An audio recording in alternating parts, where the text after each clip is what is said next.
Welcome to the deep dive. Today, we're getting into a really disturbing story. It's from the Shiver Stream Stories podcast, the episode "The Man in the Walls," the Daniel LaPlante case. Yeah, it's a tough one.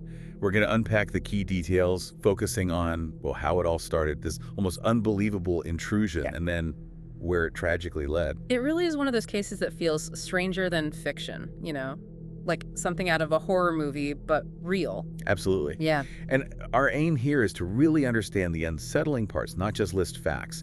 It gets you thinking about those deep-seated fears, right? Like childhood anxieties about what's hiding. Totally. The monster under the bed, shadows in the closet. Exactly. What if that monster is actually real and inside your house? It sets a chilling scene. So this kicks off in 1986 in Townsend, Massachusetts. We have two sisters, Tina and Karen Bowen, and they're going through something awful already. Their mother had recently died from cancer. Right. So they're incredibly vulnerable. And into this situation comes Danny. Sure. Danny. Tina gets a call. Supposedly he got her number from a school friend. And he paints this picture over the phone, doesn't he? Oh, yeah. Shy, sweet, handsome, athletic, from a good family. You know, the whole package. All just words on a phone line. Which makes the actual meeting, well, quite a shock. Tina agrees to meet him, Daniel LaPlante, and the reality is completely different from the persona. Yeah, the source describes him as disheveled, awkward. Instantly, Tina gets this bad feeling, that gut reaction that something's just not right. Completely contradicts what he told her. And the meeting itself gets weird fast. Very uncomfortable. He starts asking these really inappropriate questions about her mom, who just passed away. Wow. Okay, that's It's a huge boundary cross. So Tina, understandably, she just ends it right there, cuts off all contact after that one meeting. But LaPlante doesn't take no for an answer. No. And that refusal, that's really the first major red flag, isn't it? His unwillingness to accept her rejection. It hints at something darker, this obsession brewing. And that's when things inside the house start getting strange. Exactly. It escalates from rejection to something much more sinister. Yeah. And the weeks after Tina told him off, weird stuff starts happening at the Bowen place. Objects moving on their own, food going missing. And sounds. Yeah, faint tapping sounds coming from inside the walls. It's subtle at first, almost like you doubt yourself, designed to just unsettle him. Create that paranoia. And then it gets much, much worse psychologically. The sisters actually hear what sounds like their dead mother's voice calling them from inside the walls. Oh my God. That's unbelievably cruel. Using their grief like that. It's deeply manipulative, twisting that longing for their mother into pure terror. What did their father think? Well, initially he tried to rationalize it, grief, stress.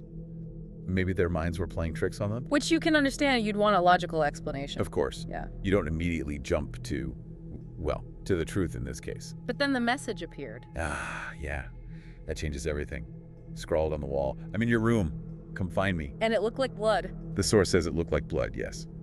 That just takes the fear to a whole different level. There's no explaining that away as grief. No way. That's tangible terror right there. Exactly. That's the point of no return for rational explanations. The girls, terrified, they run out of the house. And the father, now realizing this is serious, he searches the place thoroughly. And he finds him. He does. In Tina's closet. Hidden. There's a crawl space back there. And LaPlante is inside. Inside, wearing the clothes of their deceased mother. Yeah. And holding a hatchet. Just unbelievable. The sheer horror of that discovery. It's nightmarish. And when you think about the planning, he'd been living within their walls. Watching them. Drilled peepholes. He'd sneak out at night, skittle food, write those messages. Yeah. Terrorize them intimately. It wasn't just a break-in, it was a complete infiltration of their lives. Shows a terrifying level of obsession, even then. Absolutely. So he gets caught, obviously, placed in a juvenile facility. And you'd hope, that's the end. They can finally feel safe again. You would hope.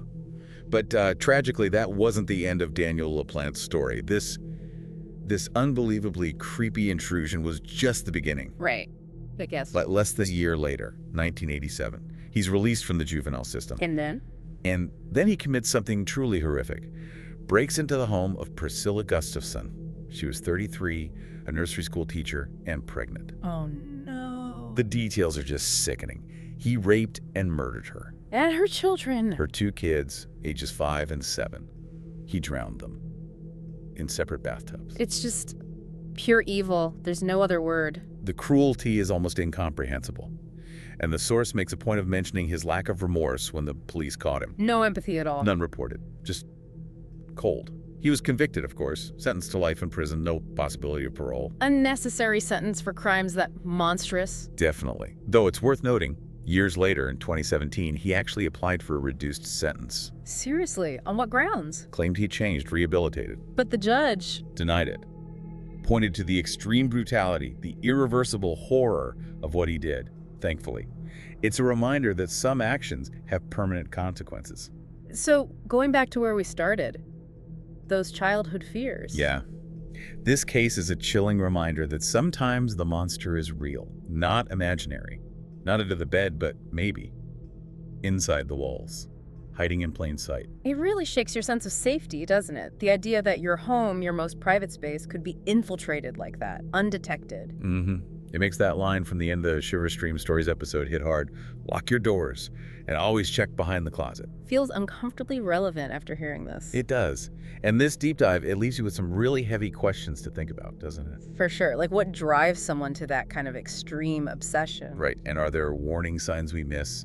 Tiny indicators beforehand? What's our role, maybe, in noticing or addressing potential threats? And the impact, not just on the victims, obviously, and their families, but on all of us. How does something like this affect our collective sense of trust, of safety in our own homes? Exactly. It's the kind of case that sticks with you, makes you think about the fragility of things and the potential for darkness where you least expect it. A lot to mull over. Please subscribe to our channel. Your support motivates us to create even more great content for you. Thank you so much.